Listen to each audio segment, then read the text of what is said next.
Most people assume that having very few friends means something is wrong, that it means loneliness or social failure, but psychology shows something very different. There is a huge difference between being alone and feeling lonely. And people who naturally keep small social circles often share powerful psychological traits. If you've ever worried about having few friends, this might change how you see yourself. First, they prioritize emotional quality over social quantity. People with few friends usually don't struggle to connect. They are selective about who they connect with. There's a big difference between not being able to make friends and choosing not to make many. Most people with small social circles fall into the second category. Psychology shows emotional satisfaction comes from feeling understood, valued, and accepted, not from how many relationships someone has. You can have dozens of friends and still feel unknown. Or you can have 1 or 2 friendships and feel deeply understood. People like this invest deeply in a few relationships instead of spreading energy across many surface connections.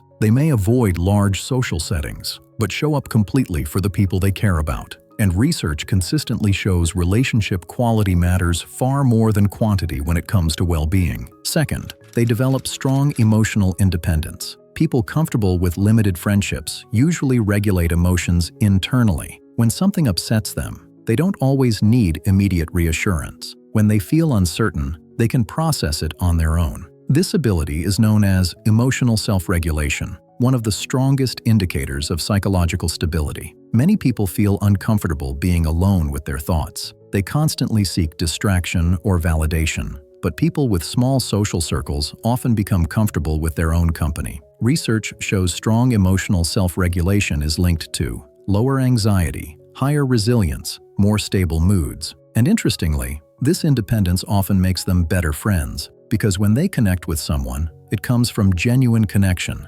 not emotional dependence. Third, they often develop strong self-awareness. Spending more time alone naturally increases introspection. They tend to understand what drains them, what energizes them, what type of connection feels genuine. Psychologists call this self-concept clarity, having a stable understanding of who you are without needing constant feedback from others. Because of this clarity, they are often very selective about relationships. They rarely stay in friendships that don't align with who they are. Most people build friendships based on convenience or circumstance. People with small circles usually wait for compatibility and emotional depth, and this often leads to fewer friendships, but stronger and longer-lasting ones. Fourth, they often redirect social energy into internal growth. Social interaction requires huge mental effort, reading emotions, managing conversations, monitoring social dynamics. When someone reduces constant social stimulation, that mental energy becomes available for other things, such as